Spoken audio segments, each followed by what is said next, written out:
सहज सुखासन की स्थिति में बैठे।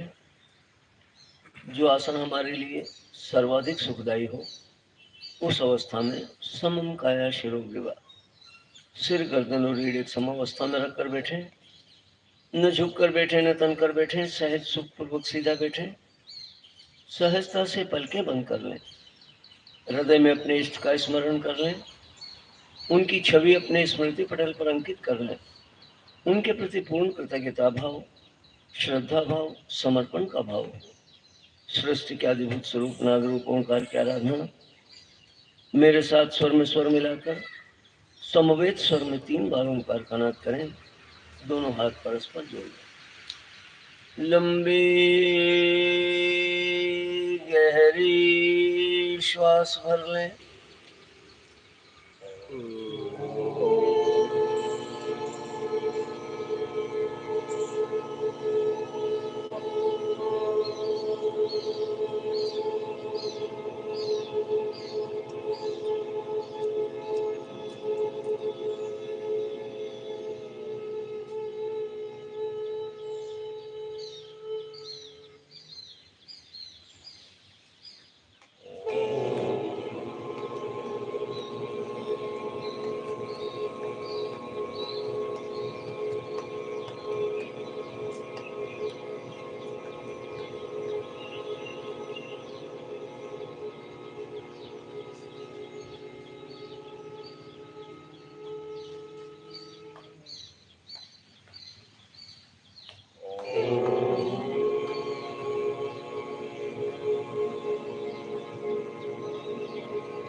हाथ आराम से नीचे रख लें।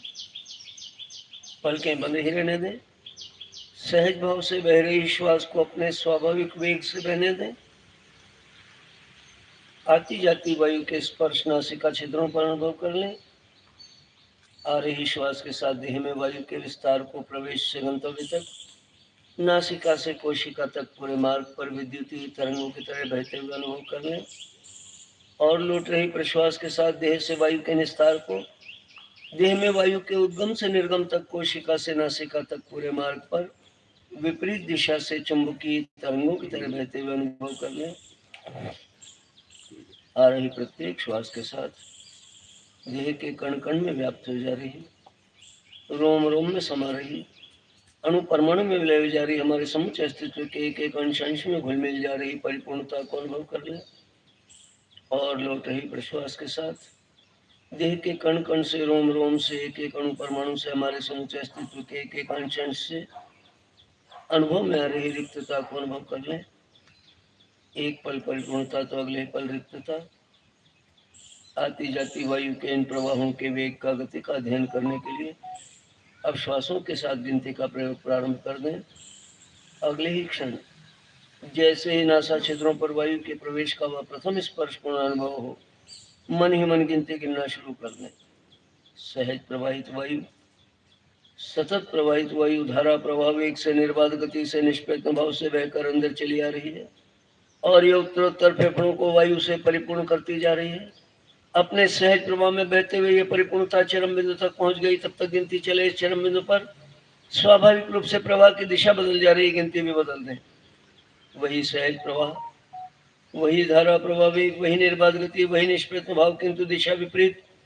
अब उत्तरोत्तर यह बाहर जा रही वायु फेफड़ों को वायु से रिक्त करती जा रही है। अपने सहज प्रवाह में बहते रिक्तता चरम बिंदु तक पहुंच गई। तब तक गिनती चले। इस चरम बिंदु पर पुनः पुनः प्रवाह की दिशा बदल गई। पुनः पुनः गिनती बदलें। आ रही श्वास के साथ पृथक गिनती गिने और जा रही प्रश्वास के साथ पृथक गिनती। पृथक पृथक गिनती के द्वारा इन दोनों अवस्थाओं में लगने वाले समय का पृथक पृथक अनुमान लगा लें।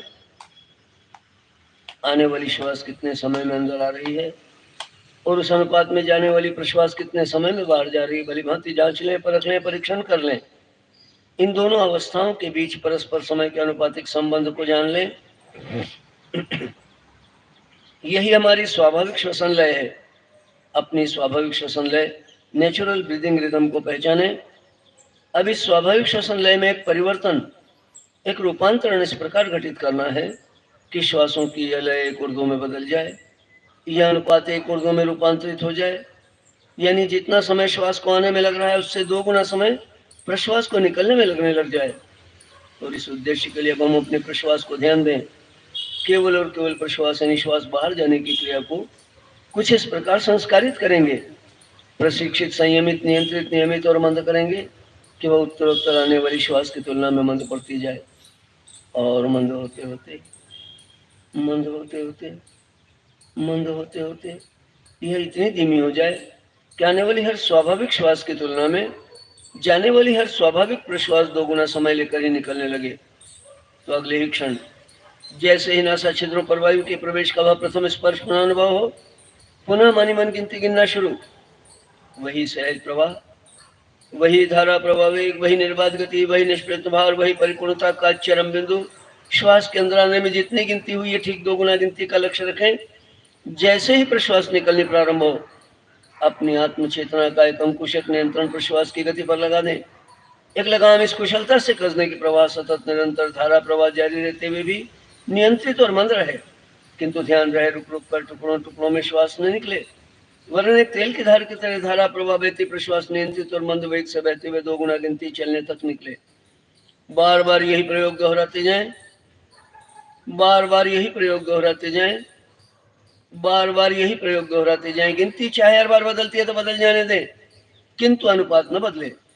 आने वाली प्रत्येक श्वास की तुलना में अगली जाने वाली प्रश्वास नियंत्रित, अनुशासित, मंद और धारा प्रवाह गति से बहते हुए 2 गुना समय लेकर ही निकले।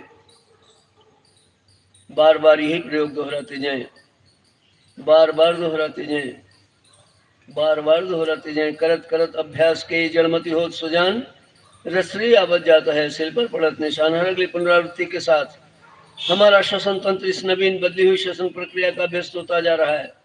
उत्तरोत्तर यह अभ्यास और दृढ़ परिपक्व होता जा रहा है। जैसे जैसे अभ्यास की दृढ़ता और परिपक्वता बढ़ती जा रही है, अभी हमारे स्वभाव का अंश बनने लगा है, अभी हमारी आदत में ढलता जा रहा है। प्रारंभिक क्षणों में प्रश्वास के जिन वेगों को हमने चेतनापूर्वक मंद किया था, कॉन्शियस कंट्रोल लगाए थे, लगाम कसी थी, अंकुश लगाए थे, नियंत्रण किए थे, अब धीरे धीरे नियंत्रण के ये सारे सूत्र चेतन मन से अवचेतन मन में जाकर स्थापित होने लगे। चेतन मन निष्क्रिय पड़ गया, उसकी भूमिका ही समाप्त हो गई। अब कोई अंकुश शेष नहीं, कोई लगाम नहीं, कोई नियंत्रण नहीं, कोई अंकुश नहीं। सहज भाव से आती श्वास और उतने ही स्वाभाविक वेग से जाती प्रश्वास, किंतु एक अभूतपूर्व परिवर्तन, एक रूपांतरण श्वासों की लय में इन क्षणों में प्रत्यक्ष अनुभव में आ रहा है। अब आने वाली प्रत्येक श्वास की तुलना में अगली जाने वाली प्रश्वास स्वनुशासित, स्वनियंत्रित होकर मंद हुई है और धारा प्रवाह गति से बहते हुए 2 गुना समय लेकर ही निकलने लगी है। श्वासों में एक अभूतपूर्व लयबद्धता आ गई है। इस सहसम संतुलित और लयबद्ध श्वसन प्रक्रिया के साथ आइए हम अपने फेफड़ों की श्वसन क्षमता को विस्तार देने के लिए दीर्घ श्वसन, चतुर्दिक श्वसन का अभ्यास करेंगे। श्वास भरते हुए सीना फुलाएं, अपनी पूरी क्षमता, पूरी सामर्थ्य का भरपूर उपयोग करते हुए परिपूर्णता के चरम बिंदु तक कंठ तक श्वास भर ले। कंधे फैलाते हुए और गहरी श्वास, कंधे शिथिल सहज मंद प्रश्वास, सीना शिथिल निरंतर प्रश्वास, नाभि का संकुचन प्रयत्न करो और गहन प्रश्वास, मूलाधार का कुंचन परिपूर्ण प्रश्वास, मूलबन शिथिल सहज श्वास, नाभि शिथिल निरंतर श्वास, सीने का विस्तार प्रयत्न करो और दीर्घ श्वास, कंधों का विस्तार परिपूर्ण श्वास, कंधे शिथिल सहज मंद प्रश्वास, सीना शिथिल निरंतर प्रश्वास, नाभि का संकुचन प्रयत्न करो और गहन प्रश्वास, मूलाधार का कुंचन परिपूर्ण प्रश्वास, मूलबन शिथिल सहज श्वास, नाभि शिथिल निरंतर श्वास, सीने का विस्तार प्रयत्न करो और दीर्घ श्वास, कंधों का विस्तार परिपूर्ण श्वास, कंधे शिथिल सहज मंद प्रश्वास, सीना शिथिल निरंतर प्रश्वास, नाभि का संकुचन प्रयत्न करो और गहन प्रश्वास, मूलाधार का कुंचन परिपूर्ण प्रश्वास, मूलबन शिथिल सहज श्वास, नाभि शिथिल निरंतर श्वास, सीने का विस्तार प्रयत्न करो और दीर्घ श्वास, कंधों का विस्तार परिपूर्ण श्वास, कंधे शिथिल सहज मंद प्रश्वास, सीना शिथिल निरंतर प्रश्वास, नाभि का संकुचन प्रयत्न करो और गहन प्रश्वास, मूलाधार का कुंचन परिपूर्ण प्रश्वास, मूलबन शिथिल सहज श्वास, नाभि शिथिल निरंतर श्वास, सीने का विस्तार, प्रयत्न करो और दीर्घ श्वास। कंधों का विस्तार, परिपूर्ण श्वास। यही उड़ान बंद की क्रिया साथ में जोड़ेंगे। कंधे शिथिल, सहज मंद प्रश्वास। सीना शिथिल, निरंतर प्रश्वास। नाभि का संकुचन, प्रयत्न करो और गहन प्रश्वास। मूलाधार का कुंचन, परिपूर्ण प्रश्वास। सीने का विस्तार, उड़ान बंद। श्वास बाहर रुकी।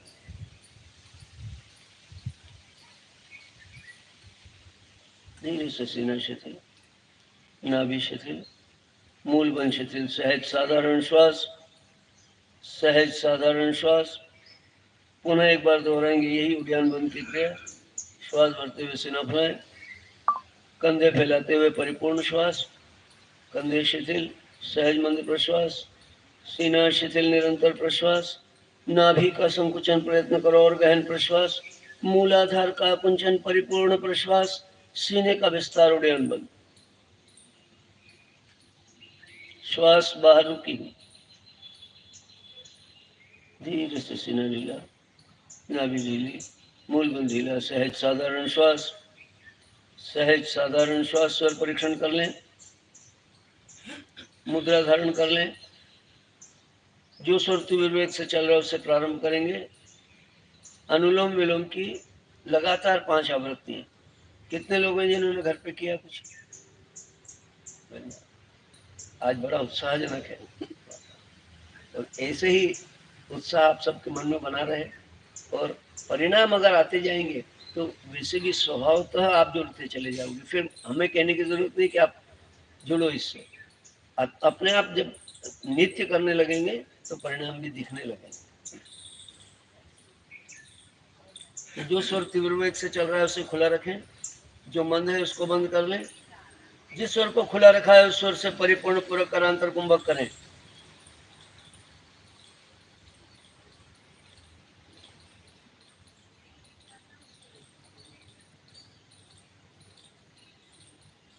मंद वेग से विपरीत स्वर से रेचन, गति पर और बंधों पर पूरी दृढ़ता से नियंत्रण। नाभि का संकुचन, परिपूर्ण चन के अंत में त्रिबंध वायु कुंभक।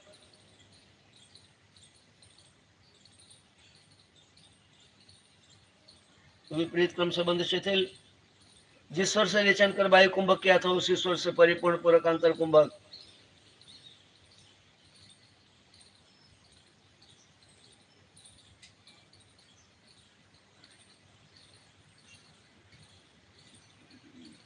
मंद वेग से विपरीत स्वर से रेचन, गति पर और बंधों पर पूरी दृढ़ता से नियंत्रण। नाभि का संकुचन, परिपूर्ण चन के अंत में त्रिबंध वायु कुंभक।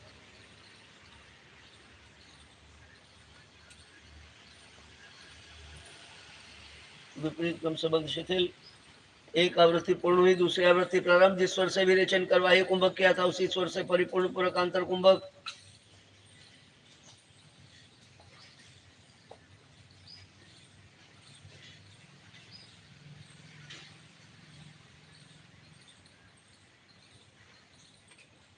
मंद वेग से विपरीत स्वर से रेचन, गति पर और बंधों पर पूरी दृढ़ता से नियंत्रण। नाभि का संकुचन, परिपूर्ण चन के अंत में त्रिबंध वायु कुंभक।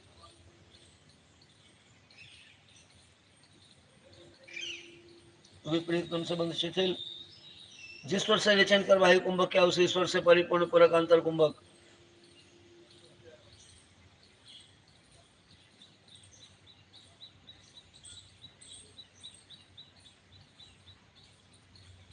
मंद वेग से विपरीत स्वर से रेचन, गति पर और बंधों पर पूरी दृढ़ता से नियंत्रण। नाभि का संकुचन, परिपूर्ण चन के अंत में त्रिबंध वायु कुंभक।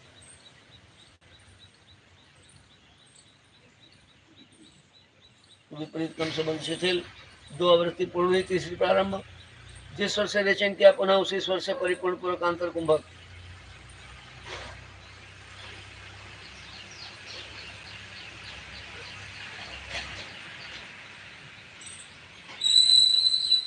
मंद वेग से विपरीत स्वर से रेचन, गति पर और बंधों पर पूरी दृढ़ता से नियंत्रण। नाभि का संकुचन, परिपूर्ण चन के अंत में त्रिबंध वायु कुंभक।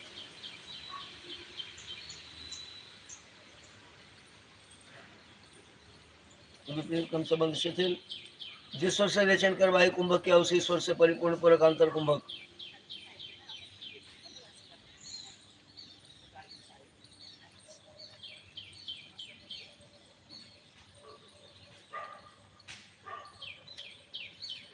मंदवेग से विपरीत स्वर से रेचन गति पर और बंधों पर पूरी दृढ़ता से नियंत्रण, नाभि का संकुचन, परिपूर्ण चन के अंत में त्रिबंध वायु कुंभक।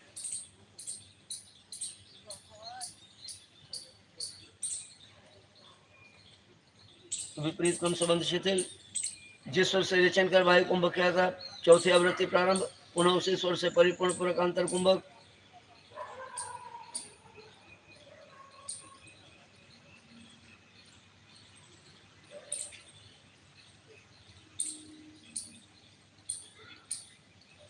मंदवेग से विपरीत स्वर से रेचन गति पर और बंधों पर पूरी दृढ़ता से नियंत्रण, नाभि का संकुचन, परिपूर्ण चन के अंत में त्रिबंध वायु कुंभक।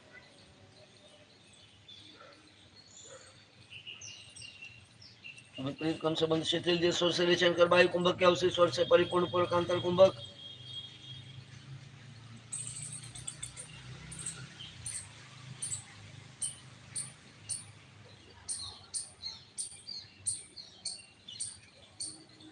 मंदवेग से विपरीत स्वर से रेचन गति पर और बंधों पर पूरी दृढ़ता से नियंत्रण, नाभि का संकुचन, परिपूर्ण चन के अंत में त्रिबंध वायु कुंभक।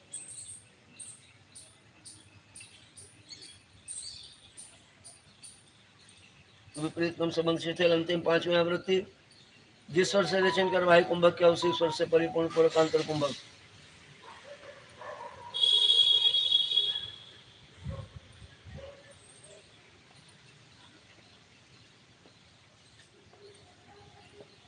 मंदवेग से विपरीत स्वर से रेचन गति पर और बंधों पर पूरी दृढ़ता से नियंत्रण, नाभि का संकुचन, परिपूर्ण चन के अंत में त्रिबंध वायु कुंभक।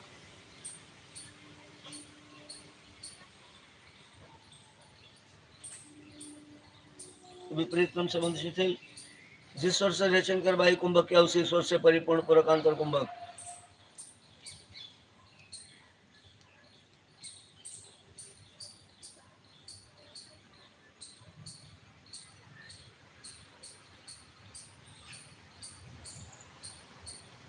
मंदवेग से विपरीत स्वर से रेचन गति पर और बंधों पर पूरी दृढ़ता से नियंत्रण, नाभि का संकुचन, परिपूर्ण चन के अंत में त्रिबंध वायु कुंभक। विपरीत क्रम संबंध शिथिल, आप नीचे सहज साधारण श्वास, सहज साधारण श्वास, सहज साधारण श्वास। यहाँ से अब सुषुम्ना के क्षेत्र में प्रवेश करेंगे। पहला प्रयोग, शक्ति चालिनी मुद्रा, दाहिने नथुने से पूरक आंतर कुंभक, बाएं से रेचन वायु कुंभक, वायु कुंभक की दशा में मूलाधार की मांसपेशियों का संकुचन मोचन। जितनी देर आराम से वायु कुंभक रुक सके उतनी देर हर आघात पहले से और तीव्र होता जाए। आघात के संवेग स्पंदन रीढ़ तक अनुभव करें, वहीं ध्यान केंद्रित करें। पहला प्रयोग, शक्ति चालिनी मुद्रा, बाएं नथुना बंद, दाहिने से परिपूर्ण पूरक करें अंतर कुंभक।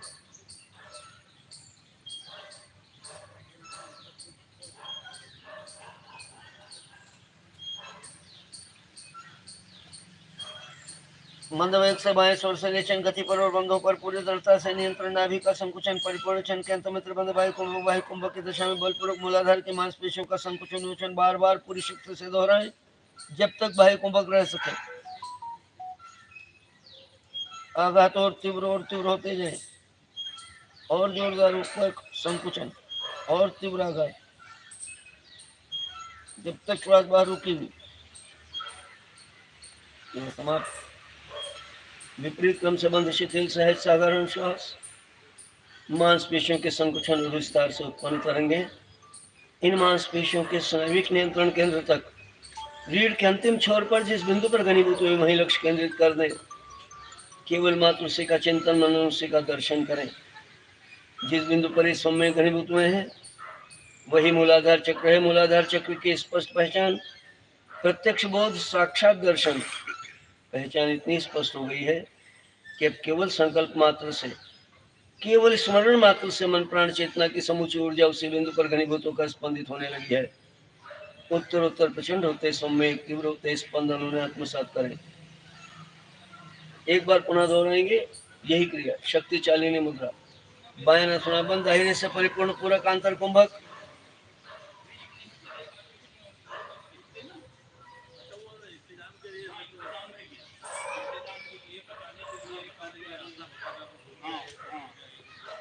मंद वेग से बाएं स्वर से रेचन गति पर और बंधों पर पूरी दृढ़ता से नियंत्रण, नाभि का संकुचन, परिपूर्ण चयन के अंत में त्रिबंध वायु कुंभक की दशा में बलपूर्वक मूलाधार की मांसपेशियों का संकुचन उच्चन बार बार पूरी शक्ति से तब तक दोहराएं जब तक श्वास बाहर रुक सके।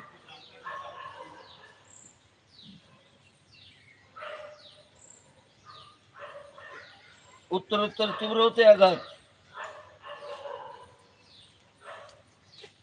यह समाप्त। विपरीत क्रम से बंध शिथिल सहज साधारण श्वास और प्रचंड संवेग और तीव्र स्पंदन। मूलाधार चक्र की स्पष्ट पहचान, प्रत्यक्ष बोध, साक्षात दर्शन। अब लेश मात्र भी संदेह बाकी नहीं। हमने अपनी रीढ़ में मूलाधार चक्र की स्थिति को भलीभांति पहचान लिया है। अब संकल्प मात्र से मन वहीं रुकने लगा है। तब अगले सोपान पर वज्रोली मुद्रा। दोनों स्वर से परिपूर्ण पूरक कर आंतर कुंभक करें। यथाशक्ति आंतर कुंभक के पश्चात मंद वेग से दोनों स्वर से रेचन बाह्य कुंभक की दशा में वज्र नाड़ी का संकुचन विमोचन। बार बार पूरी शक्ति से तब तक दोहराएं जब तक बाह्य कुंभक रख सके। प्रारंभ करेंगे श्वास भरते हुए। दोनों नथनों से परिपूर्ण पूरक कर आंतर कुंभक करें।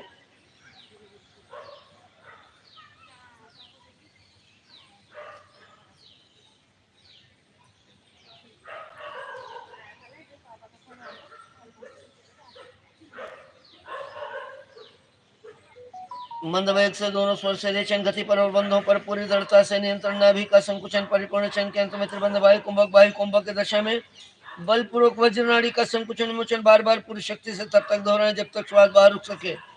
हर आघात उत्तरोत्तर तीव्र होता जाए।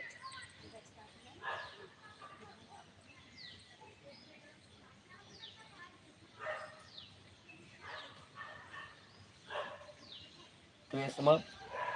विपरीत क्रम से बंध शिथिल सहज साधारण श्वास। मांसपेशियों का क्षेत्र बदलते ही अनुभूति का केंद्र बदल गया। पेड़ू की मांसपेशियों के संकुचन और विस्तार से उत्पन्न तरंगे पेड़ू के ठीक पीछे रीढ़ के जिस बिंदु पर जाकर घनीभूत हुई है वहीं लक्ष्य केंद्रित कर दें। केवल मात्र उसी का चिंतन, मनन, उसी का दर्शन करें। जिस बिंदु पर ये समय घनीभूत है वही स्वादिष्टान चक्र है। स्पष्ट पहचान, प्रत्यक्ष बोध, साक्षात दर्शन। पहचान इतनी स्पष्ट हो गई केवल संकल्प मात्र से, केवल स्मरण मात्र से मन प्राण चेतना की समूची ऊर्जा उसी बिंदु पर घनीभूत होकर स्पंदित होने लगी है। उत्तरोत्तर प्रचंड होते समय तीव्र होते स्पंदन उन्हें आत्मसात करें। एक बार पुनः दोहराएंगे यही क्रिया। वज्रोली मुद्रा। दोनों स्वर से परिपूर्ण पूरक कर अंतर कुंभक करें।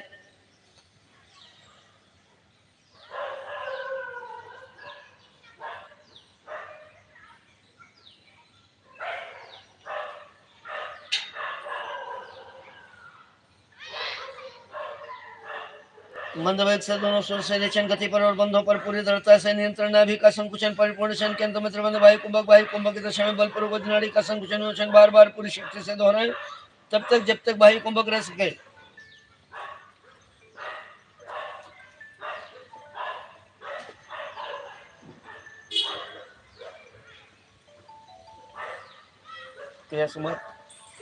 विपरीत क्रम से बंध शिथिल सहज साधारण श्वास। उत्तरोत्तर प्रचंड होते समय तीव्र होते स्पंदन। स्वादिष्टान चक्र की का साक्षात दर्शन, स्पष्ट पहचान, प्रत्यक्ष बोध। अब लेश मात्र भी संदेह बाकी नहीं। हमने अपनी रीढ़ में स्वादिष्टान चक्र की स्थिति को भलीभांति पहचान लिया है। अब केवल संकल्प मात्र से मन वहीं ठहरने लगा है। आत्मसात करें। कल अपने पाचन तंत्र के बारे में बात की। तो मुख्य बातें सदैव स्मरण में रखें। सबसे प्रमुख बात ये, भूख लगे तो खाना, भूख नहीं हो तो नहीं खाना। भूख लगी हुई हो तो जरूर खाना। एक महत्वपूर्ण बात जो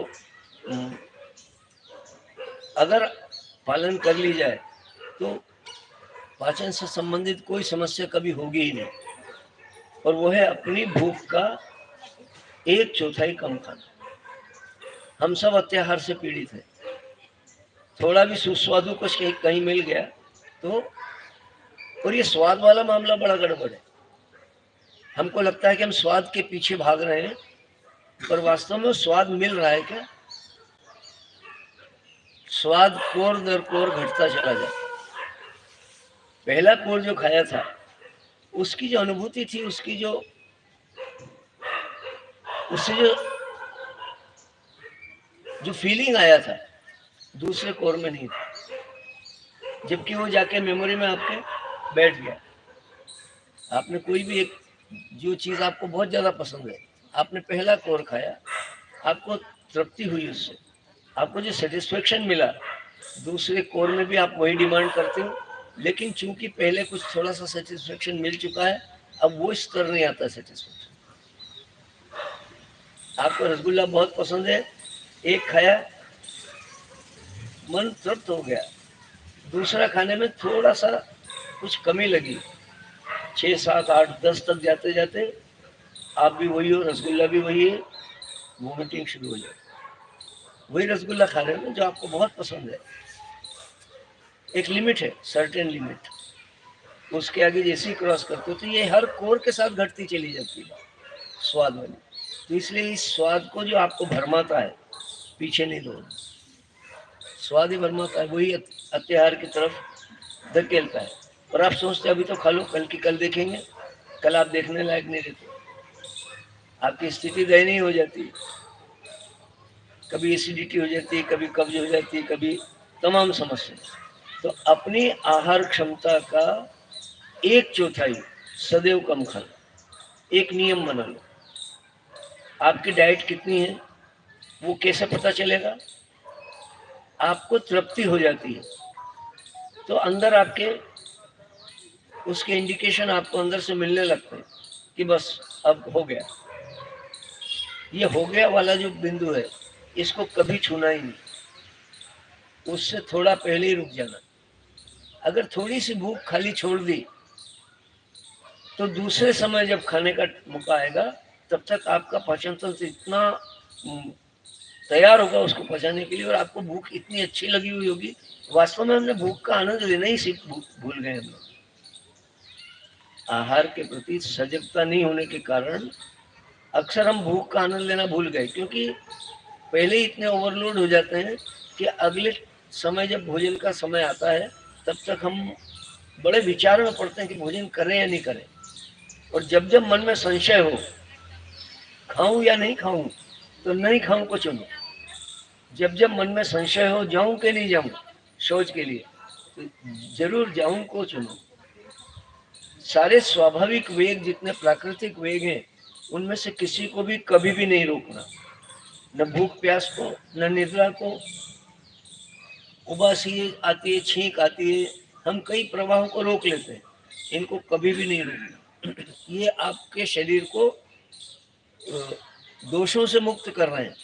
ये मैकेनिज्म बना इसीलिए है कि जो टॉक्सिन्स आपके शरीर में इकट्ठा हो रहे हैं, उनसे इसको शरीर को बाहर निकाल फेंकने के लिए ये प्रक्रिया बनेगी।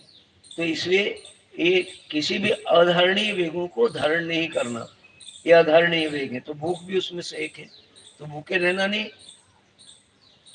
उपवास की अपनी महत्ता है, अपनी जगह, और वो तब है जब वास्तव में आपको भूख नहीं लगी हो, तब आप उपवास कर लो। जब भूख लगी हो तब उपवास नहीं, वो निरर्थक हो जाएगा, बल्कि एसिडिटी बढ़ा देगा। और भूख नहीं लगी हो तो इसलिए आप उपवास का निर्धारण काहे से करोगे? तिथि से नहीं, वार से नहीं, भूख से। जिस दिन भूख नहीं लगी उस दिन आपका उपवास, तो वो आपके लिए, आपके पाचन तंत्र के लिए विश्राम का समय, वो उसको सच्चा आराम देगा। वरना हम उपवास का उपहास ज्यादा करते हैं। एक दिन पहले से तैयारी चलती है, कल उपवास है, एक दिन बाद तक तैयारी चलती है, उपवास था। इस समस्या से बाहर आना पड़ेगा। तो भोजन सदैव शांत चित्त मन से प्रभु को अर्पण करें। ये थैंक्स का फीलिंग हमेशा होना चाहिए। जब भी आप भोजन कर रहे हो, आप उस प्रभु को धन्यवाद दो कि उसने आपके लिए आहार सुलभ करा दिया आपके सामने, उसी की महती कृपा है, तो उसको धन्यवाद जरूर दो।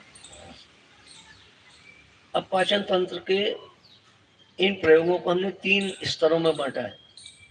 पहला है बड़ी आंत के लिए, प्लाविनी कुंभक। प्लवन यानी तैरना, तो हवा को गुब्बारे की तरह पेट में भरते जाना, इतना भरना कि मानो अभी नाभि पे से पेट फट पड़ेगा, यानी सारा प्रेशर नाभि पर एक्युमुलेट हो जाए हवा का। उस समय अंतर कुंभक करना है, लेना दोनों ही स्वर से, दोनों स्वर से पूरक करते हुए पेट फुलाना, पूरा पेट फूल जाए, दोनों नथुने बंद, जालंधर बंद, मूल बंद, आंतर कुंभक करना है। आंतर कुंभक की दशा में अक्सर मूल बंद पर नियंत्रण रखते हुए नाभि पर वायु का दाब बनाए रखना कठिन होता है, वहां समस्या आएगी। वो दाब कम होने लगेगा, वो प्रेशर रिलीज होने लगेगा जब आप मूल बंद लगाओगे। तो आपको दोनों तरफ एक साथ ध्यान देना, मूल बंद भी लगा रहे और प्रेशर एक्युमुलेट रहे नाभि पर, ये दोनों बात अंतर कुंभक में आपको ध्यान रखनी पड़ेगी। फिर जब जितनी देर आप कुंभक कर सकते हो आराम से करें। जब रेचन करना हो तो नाभि का संकुचन करते हुए रेचन, पूर्ण रेचन होने पर त्रिबंध के साथ बाह्य कुंभक। तो जैसे ही आपने बाह्य कुंभक के उड़ियान बंद लगाया नाभि पर, जहां अभी तक विस्तार था अब संकुचन होगा।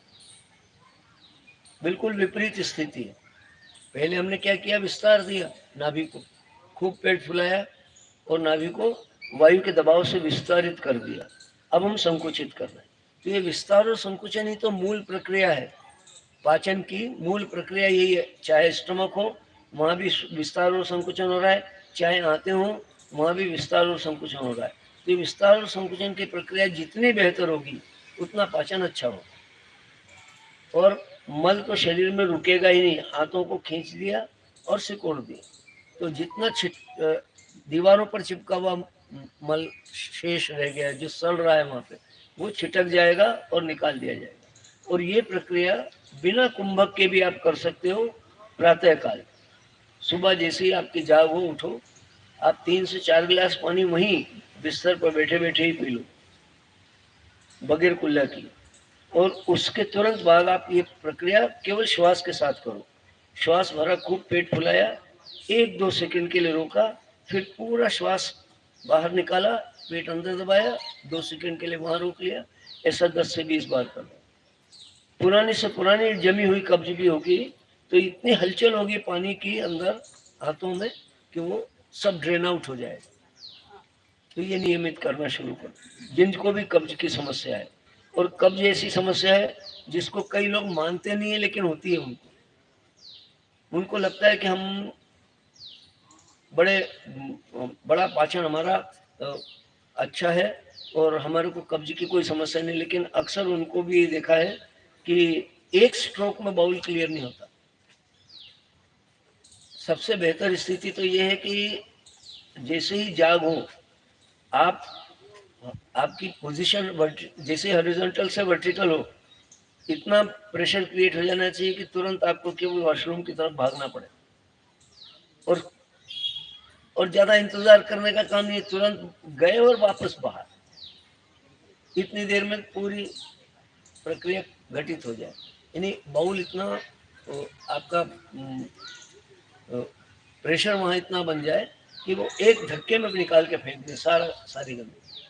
तो ये प्रक्रिया आपकी सध सकती है अगर ये आप प्लाविनी नियमित करते हैं, क्योंकि ये बड़ी आंत को ही एक्टिवेट करता है। तो कर लेंगे अपन प्लाविनी प्राणायाम। कुछ पूछना है?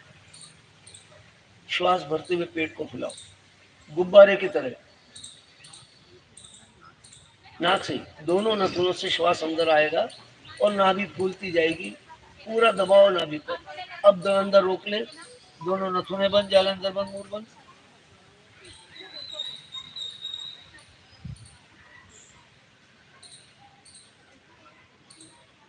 नाभि का संकुचन करते हुए रेचन, नाभि का संकुचन करते हुए रेचन, परिपूर्ण रेचन के अंत में त्रिबंध वायु कुंभक।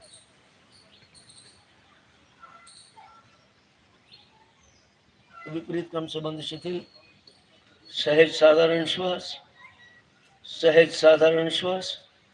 नाभि के विस्तार और संकुचन से उत्पन्न तरंगे इन मांसपेशियों के स्नायुविक नियंत्रण केंद्र तक, नाभि के पीछे रीढ़ पर जिस बिंदु पर घनीभूत हुई है वही मणिपुर चक्र है। स्पष्ट पहचान, प्रत्यक्ष बोध, साक्षात दर्शन।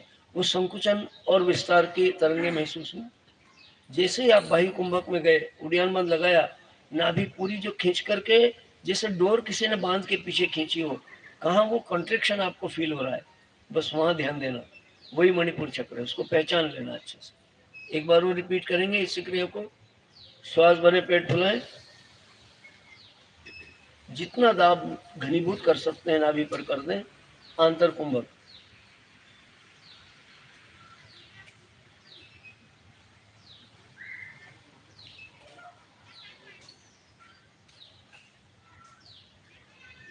मंद वेग से दोनों स्वर से रेचन, गति पर और बंधों पर पूरी दृढ़ता से नियंत्रण, नाभि का संकुचन, परिपूर्ण चन के अंत में त्रिबंध वायु कुंभक।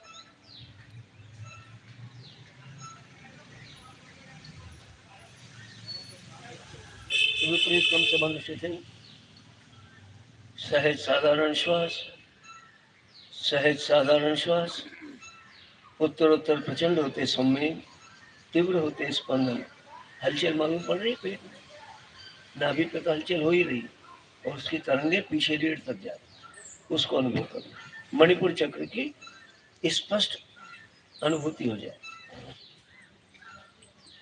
ये हुआ, हमने बड़ी हाथ को एक्टिवेट किया ताकि मल जो वहीं रुकता है निकल जाए, पाचन क्रिया आपकी और सशक्त हो,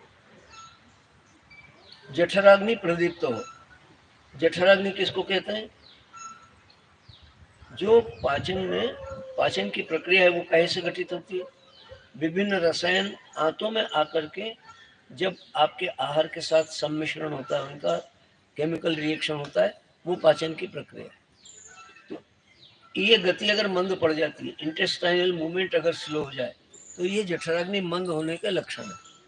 यानी आपका पाचन कमजोर है, आप जो कुछ भी खाते हो आपको ठीक ठीक डाइजेस्ट नहीं होता, और उससे जो न्यूट्रिएंट्स, जो विटामिन, जो मिनरल्स निकलने चाहिए बाहर और स्टोर होने चाहिए बॉडी में, वो प्रक्रिया घटित नहीं हो रही, वो घटित होती है छोटी आंत में। तो छोटी आंत को एक्टिवेट करने वाली अगली क्रिया है अग्निसार क्रिया। अग्निसार यानी जो जठराग्नि को प्रदीप्त कर दे, इंटेस्टाइनल मूवमेंट को फास्ट कर दे। तो कैसे करोगे? इसमें नाभिका की ही भूमिका है। धक्के से नाभि को अंदर की तरफ सिकोड़ना है और श्वास को बाहर फेंक देना है।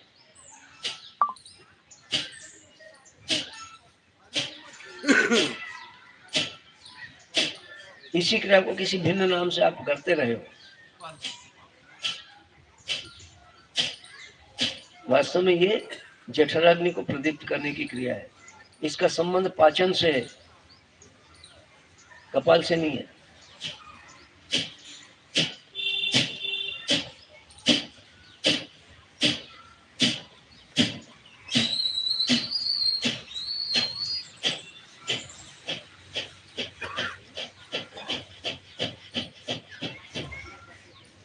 लोकल एक्सप्रेस, लोकल से शुरू करो, एक्सप्रेस पे जाओ, दुरंतों तक चले जाओ।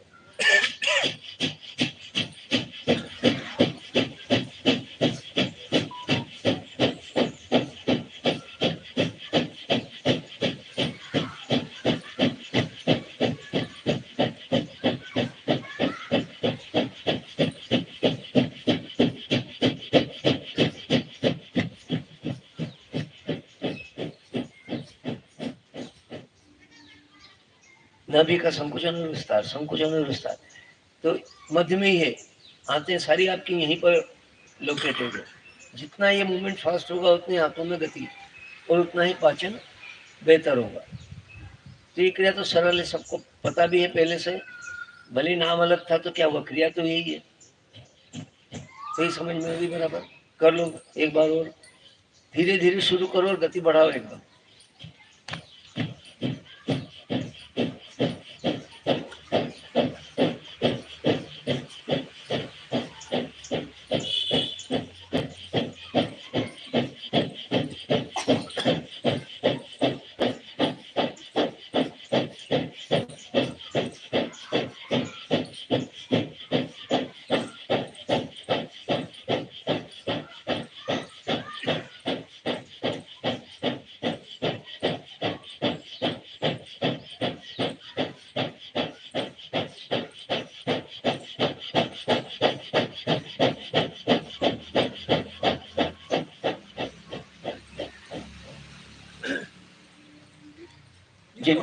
लगती है। हार्ट की प्रॉब्लम क्यों हुई? चलो वैसे विषय आगे का है, बात करेंगे अपन। पर गड़बड़ पाचन से ही शुरू होती है सारी। कोलेस्ट्रॉल कहाँ बना? आहार आपने भी लिया, मैंने भी लिया, आपको कोलेस्ट्रॉल बना, मुझे नहीं बना। क्यों हुआ ऐसा? हमारी एंडोक्राइनल सिस्टम की गड़बड़। पाचन में कोई ऐसे रसायन बने हैं जिनके कारण आपने वही आहार आपने भी लिया, मैंने भी लिया, लेकिन आपको कोलेस्ट्रॉल निर्माण हो गया, मेरे इसमें कोलेस्ट्रॉल निर्माण नहीं हो। तो प्रक्रिया गड़बड़ी है। पाचन को इतना स्ट्रांग बना दो कि अवांछित तत्व न बने, जो इनकी आवश्यकता है। आपको HDL की आवश्यकता है, वो गुड कोलेस्ट्रॉल कहलाता है, वो बने, LDL ना बने, लो डेंसिटी लिपोप्रोटीन नहीं बने, तो वो प्रक्रिया पाचन से सुधरेगी, इसलिए मदद करेगा। अगर LDL नहीं बना और HDL बनना शुरू हो गया तो आपको बेड कोलेस्ट्रॉल कम हो जाएगा लेवल। और करके देखो ना, उसके परिणाम जांच कराना, आज आपकी जांच करा लेना कोलेस्ट्रॉल की, और 15 दिन ये प्रक्रिया करने के बाद एक बार फिर जांच करा लेना, कोलेस्ट्रॉल लेवल पे कुछ फर्क पड़ता है क्या? अगर पड़ता है तो करते जाओ, फिर नुकसान नहीं है।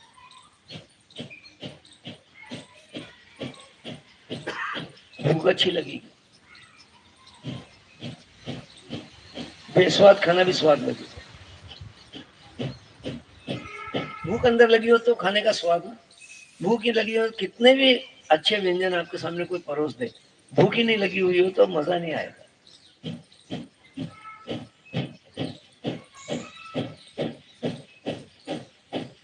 खूब जठराग्नि को प्रदीप्त करो।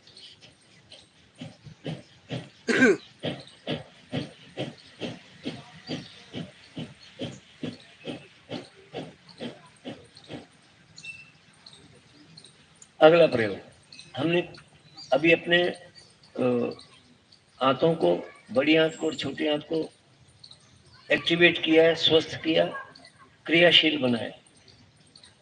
पाचन की शुरुआत जैसे कल अपने बात की थी, मुंह से हो जाती है, तो मुंह से लेकर के उदर तक, स्टमक तक का भाग अभी साफ होना बाकी, इसकी भी सफाई करनी है, और वो भी हवा के प्रेशर से।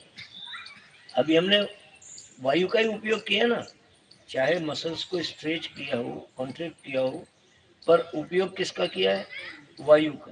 ऐसे वायु के प्रेशर से मुंह से लेकर उदर तक पूरे अन्न मार्ग को शुद्ध कर देना।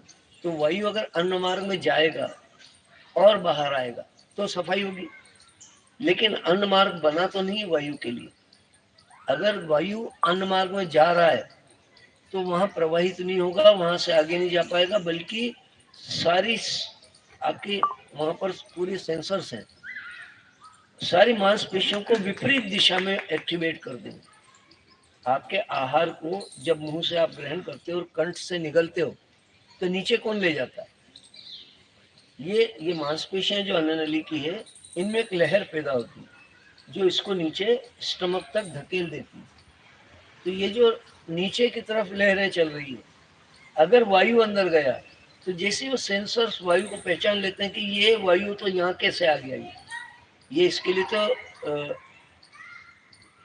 यहाँ ये वायु के लिए ट्रैफिक नहीं है, इसको जाने की अनुमति नहीं है, तो तुरंत सिस्टम एक्टिवेट होता है, मांसपेशियां विपरीत दिशा में गति करती है और धकेल दिया जाता है वायु को। इतना पावरफुली धकेलता है वो सिस्टम उसको कि अगर आपके पाचन के बाद कुछ दूषित वायु पेट में बच गई है, उसको भी लेके बाहर आ जाता है। जैसे कान में पानी चला जाए तो अपन क्या करते हैं, और पानी डालते हैं बाहर से, वो बाहर से गया हुआ पानी अंदर के पानी को लेके बाहर आ जाता है।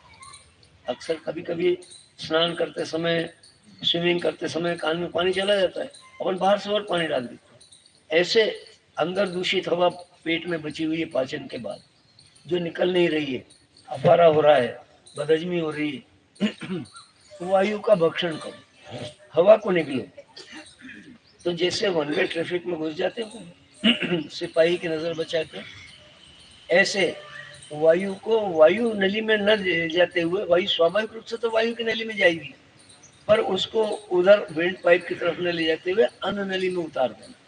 तो जैसे कड़वी दवा निगलते हो, जैसे खाना निगलते हो, जैसे पानी निगलते हो, ऐसे हवा को निगलना।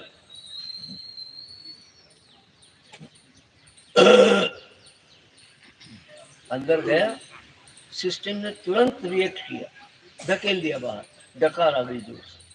तो वो डकार वैक्यूम क्रिएट करती वाली अंदर की पूरी हवा को बले करके बाहर, पूरा सिस्टम साफ।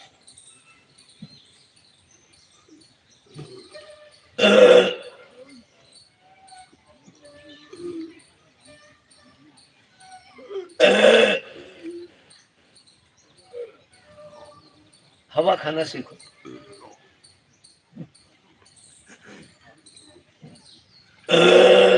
खाने में तो हम बड़े एक्सपर्ट हैं, इंदौरी बदनाम है, हवा नहीं खा पा रहे।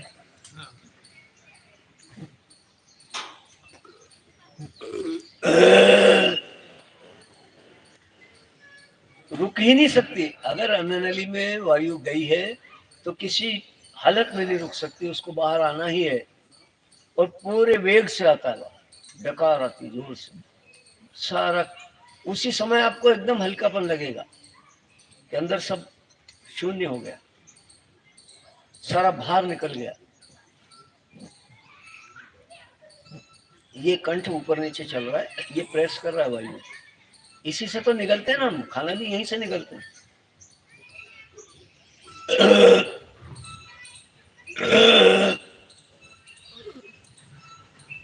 थोड़ी बहुत कुछ बची हुई होगी तो देर तक निकलती रहेगी, बाद में निकलती है, पर अंदर हलचल तो हो गई और ये ट्रैक साफ हो गया। सरल सरल क्रियाएं, बिल्कुल कोई कठिनाई नहीं, इसमें कठिनाई समझने की केवल ये ट्रिक है। एक बार ट्रिक पकड़ में आ गई फिर कुछ भी नहीं है उसमें, फिर रहस्य सब उजागर। ये निकला, एक एक कोर निकला, ऐसे हवा का एक एक कतरा अंदर।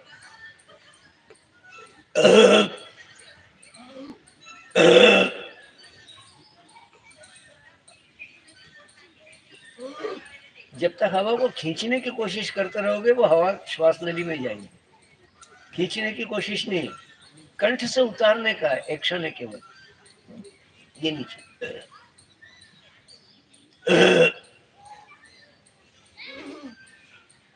घर पे करना अकेले में, कहीं मेहमान होके जाओ तो मत करना। सबसे कठिन है। नहीं तो उस दिन आपको खाना नहीं मिलने वाला है।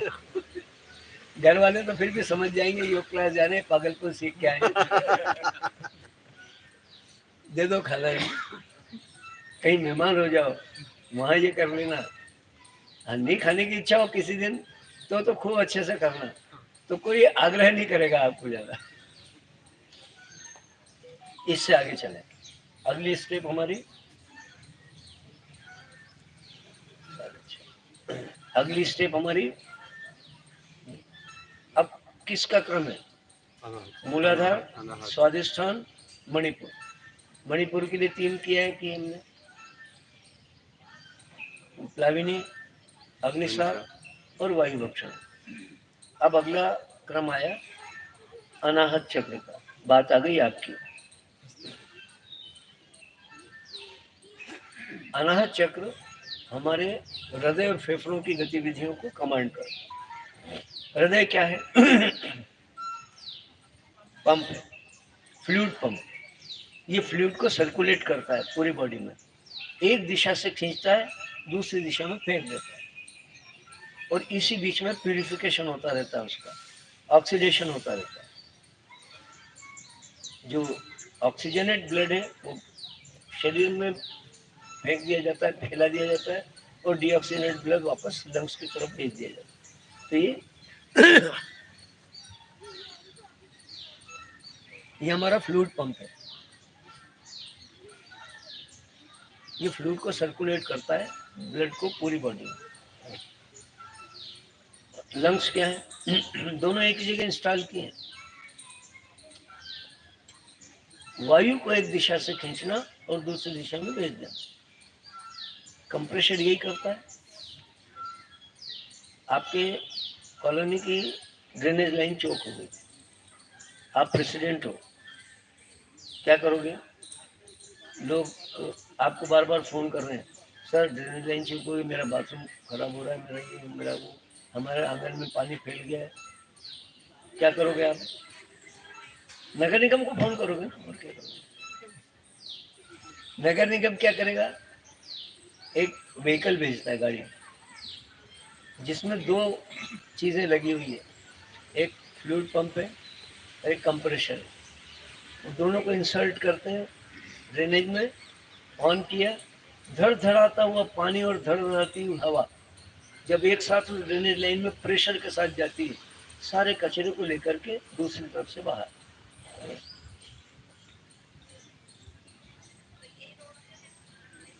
आपके घर में बोरिंग होगा? नहीं है, पड़ोसी के हैं। बहुत कॉमन हो गया आजकल बोरिंग, मतलब पानी की इतनी गंभीर समस्या है कि हमने पूरी धरती छेद रखी है। कितनी छाती छेली है धरती की, और अब तो 1000 फुट तक नीचे चला गया है अंडरग्राउंड वाटर लेवल। इतनी स्थिति खराब है, गुजरात में मैंने देखा भी गया था, 1000 फुट तक पानी नहीं है नीचे। पहले हमारे यहाँ 100 फीट का बोरिंग हो जाता था, उतना में भरपूर पानी, पूरे मोहल्ले वालों को बांट दो आप, इतना पानी आता था। 30-40 फुट पे तो कुएं में पानी आ जाता था। हाँ, कुएं में आ जाता था। मोहल्ले में अपने आप पानी निकलता रहता था कहीं बचपन में। तो ये पानी की समस्या ने बोर करने का सिस्टम विकसित कर दिया। बोर किया हुआ पानी, बोर से जो आया हुआ पानी है, उसको आप बर्तन में रखो, एकदम ट्रांसपेरेंट, साफ, तला साफ नजर आ रहा है, दिन भर पड़ा रहने दो, क्या होता है, नीचे लेयर बन जाती है। ये जो रसायन नीचे जमा है, ये वाइट पार्टिकल्स, ये कहाँ से आए? आपने तो कुछ ऐड नहीं किया उसमें, बस सेटल हो गया पानी। जैसे सेटल हुआ, उसमें सेमी सोल्यूबल सब्सटेंस, जो अर्धघुलनशील कण थे, वो बैठ गए, सेटल, वो भी सेटल डाउन हो गए। और ये इतना कड़ा होता है, अब नलों से बहता है, प्लम्बर से कभी खुला है ना, तो प्लम्बर खोलता नहीं, काट देता है। आजकल इसीलिए वो पीवीसी की चलने लगी पाइपलाइन, क्योंकि खुलना तो संभव ही नहीं है। अंदर स्केलिंग, आप वो पाइप को देखो, अंदर वाइट डिपोजिशन मिलेगा, सफेद पदार्थ पूरी दीवारों पर जमा हुआ, और वो नलियां नैरो हो गई, उनका जितना इनर डायमीटर था वो कम हो गया। नलों में खास करके पंप, आपका हार्ट क्या है, पंप है, और पंप एक तरफ से पानी खींच रहा है, यानी सक्शन कर रहा है, और दूसरी तरफ डिलीवर कर रहा है। सक्शन में और डिलीवर में एक पर्टिकुलर रेशो रहता है, मोटर की कैपेसिटी के हिसाब से सक्शन और डिलीवरी दोनों में पर्टिकुलर रेशो रहता है। वो रेशो मेंटेन करो तो इफिशिएंटली वो पंप काम करेगा। जैसे सक्शन की पाइप मोटी होती है हमेशा, डिलीवरी की पाइप सकड़ी होती है। अगर डिलीवरी वाली पाइप सक्शन पे लगा दो, पंप काम नहीं करेगा, वही चाहिए, तो वो पर्टिकुलर रेशियो बना रहना चाहिए। अभी हो क्या रहा है, जब स्केलिंग होने लगा, वो semi soluble substance settle down होकर के आपके वेंस के, आपके आर्टरीज के दीवारों पर चिपकने लगा। स्केलिंग कर दिया उसने, नैरो हो गए अंदर से, न केवल नैरो हुई है, हार्ड हो गई। ये कितना सीमेंट जैसा कड़ा जम जाता है, छूटता नहीं है, इतनी कड़ी परत जम जाती है कि उसको आप खुरच के भी निकाल नहीं सकते। ऐसा ही कोलेस्ट्रॉल हमारे अंदर भूमिका अदा करता है, एलडीएल। जब ये ब्लड में घुला हुआ होता है, दौड़ता रहता है सारे ब्लड वेन्स में, आर्टरीज में, वो स्केलिंग करना शुरू करता है। और एलडीएल माने लो डेंसिटी लिपोप्रोटीन, यानी जिसकी डेंसिटी कम है, इसका विस्तार ज़्यादा है, ये बहुत जल्दी घेर लेता है सारे रास्ते और ब्लॉकेज करने लगता है। जब तक 70% ब्लॉकेज नहीं हो जाए ना, तब तक आपको इंजाना नहीं होता, यानी आपको संकेत ही नहीं करता हार्ट, जबकि हार्ट को ज़्यादा प्रेशर से पंप करना पड़ रहा है। रास्ते सकड़े हो गए, 70% रास्ता बंद हो गया, 30% खुला है केवल, और हार्ट को पूरी ताकत लगानी पड़ रही पंप करने के लिए। जितनी मात्रा में खून चाहिए सारे अंगों को, वो न मिले तो अंग काम करना बंद कर देंगे, क्योंकि एनर्जी तो उसी से मिल रही। और सबसे ज़्यादा क्रूशियल कंडीशन आपके ब्रेन की।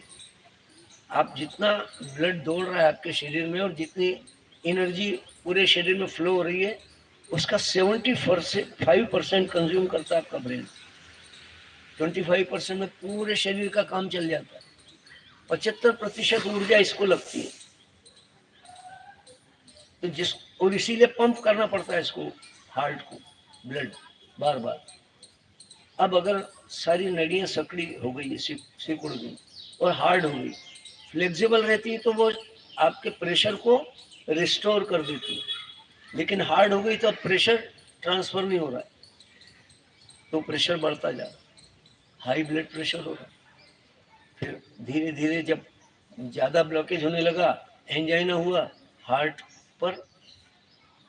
जैसे मोटर आपके घर में जो लगी है, आप जब जरूरत बस केवल बटन ऑन करते हैं। अगर ये स्केलिंग बढ़ने लगा तो मोटर के ऊपर लोड पड़ेगा, उसके एम्पियर बढ़ने लगेंगे।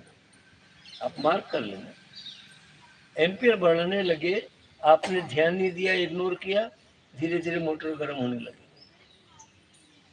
फिर भी आप ध्यान नहीं दोगे, मोटर जल जाएगी। मोटर की तो रिवाइंडिंग करा लोगे, इसकी रिवाइंडिंग नहीं। फिर यहाँ क्या है, पुलिया टूट गई, ट्रैफिक जाम हो रहा है, एक धक्का खाने वाला उबड़ खाबड़ रास्ता, बाईपास, एक बाईपास बनाया थोड़ी। तो अब ये एडहॉक अरेंजमेंट है, आपने ट्रैफिक क्लियर नहीं किया, पुलिया नहीं बनाई आपने एक एडहॉक अरेंजमेंट कर दिया, धक्के खाते हुए भी निकल जाओ।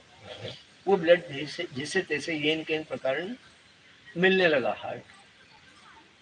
तो ये तो कोई उपचार नहीं हुआ। उपचार वो हो कि ट्रैफिक फिर वापस फुल फ्लो में चलने लगे, अनइंटरप्टेड। वो कब चलेगा, जब ब्लॉकेज निकलेंगे।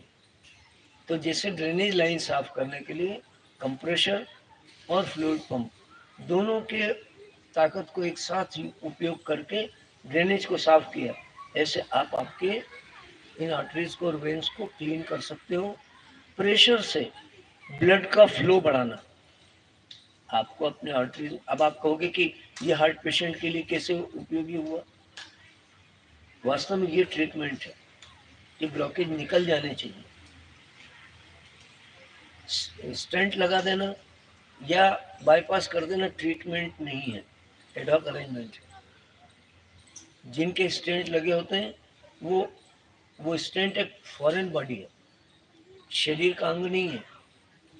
और जहाँ जहाँ शरीर में फॉरेन बॉडी इंसल्ट की जाएगी वहाँ ब्लॉकेज और बढ़ेगा। ये प्रूव हो चुका है, मैं मन से नहीं कह रहा हूँ, मनगढ़ंत बात आती, वहाँ स्केलिंग और फास्ट होगा। तो जिन लोगों के स्टेंट डलते हैं उनके पर्टिकुलर उस पार्ट पर जहाँ स्टेंट डला है वहाँ धीरे धीरे और स्केलिंग होने लगता है। और 2-4 साल में, 5 साल में कई लोगों को इंस्टेंट किसी काम के नहीं रहता, समस्या वहीं की वहीं कायम रहती। हम कहते हैं इसको निकाल बाहर, जरूरत नहीं है। कैसे निकालोगे, तो हार्ट और लंग्स दोनों का उपयोग एक साथ करना। भस्त्रिका प्राणायाम, क्या नाम है,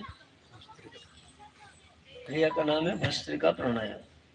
आज तो समय हो गया पूरा, कल अपन इसको अपने अभ्यास में जोड़ेंगे। इसमें करना क्या है वो संक्षेप में जान लो। सीना, यहीं पर हार्ट और लंग्स दोनों है, एक ही जगह इंस्टॉल है। कितना ब्यूटीफुली प्लान किया हुआ है सारा इसमें। सीने का विस्तार और संकुचन, विस्तार और संकुचन, मूवमेंट सारी कहाँ होगी, पेट में नहीं। अक्सर लोग गड़बड़ करने लगते हैं इस क्रिया में। यह सीने का विस्तार और संकुचन है, जितना विस्तार दे सकते सीने को और संकुचन इस तरह करना है। रेचन सदैव बलपूर्वक, फोर्सफुल एक्सहेलेशन, और पूरक सदैव त्वरित, सडन इनहेलेशन। तो दो रेचन के बीच में एक पूरक कब हो जाएगा आपको पता ही नहीं चले, ऐसा लगे कि बस रेचन ही रेचन कर रहे हैं। फोर्सफुल एक्सलेशन पे ध्यान देना है, सीने से। पिछली क्रिया में पेट चला था, नाभि से अग्निसार क्रिया था। अब फर्क है, अब आपके मूवमेंट की स्थान। अब ये एक्सरसाइज की जरूरत क्या है? थकना है, बिना थके करो, क्या जरूरत है? हाथों को मूवमेंट देने का कोई उपयोग है? हाथों से हार्ट को कुछ मदद मिलने वाली है? हार्ट को खुद को इंडिपेंडेंटली पंप करने दो ना, ज्यादा से ज्यादा तेज।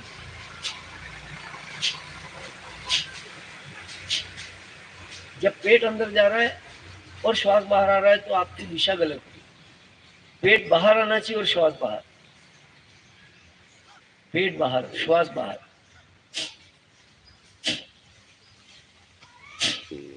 दोनों में फर्क समझ में आया? सीना ऊपर उठाओ, एक एक स्ट्रोक। समय तो हो गया आज का, कल अपन विस्तार से सीखेंगे, सिस्टमेटिकली सीखेंगे। पर सीने की मूवमेंट, ये पूरी क्रिया का केंद्र बिंदु हमारा सीना है। सीने की मूवमेंट जितनी रिदमिक और फास्ट होगी उतना ही ब्लड फ्लो, हार्ट ज्यादा तेज गति से, हृदय की धड़कनें बढ़ जाएंगी, पंपिंग फास्ट हो जाएगा, पसीना आएगा, गर्मी लगेगी, ये सब परिणाम आने वाले हैं। कल अपन सीखेंगे भस्त्रिका प्राणायाम।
हरि ओम तत्सत। हरि ओम तत्सत। हरि ओम हरि ओम हरि ओम।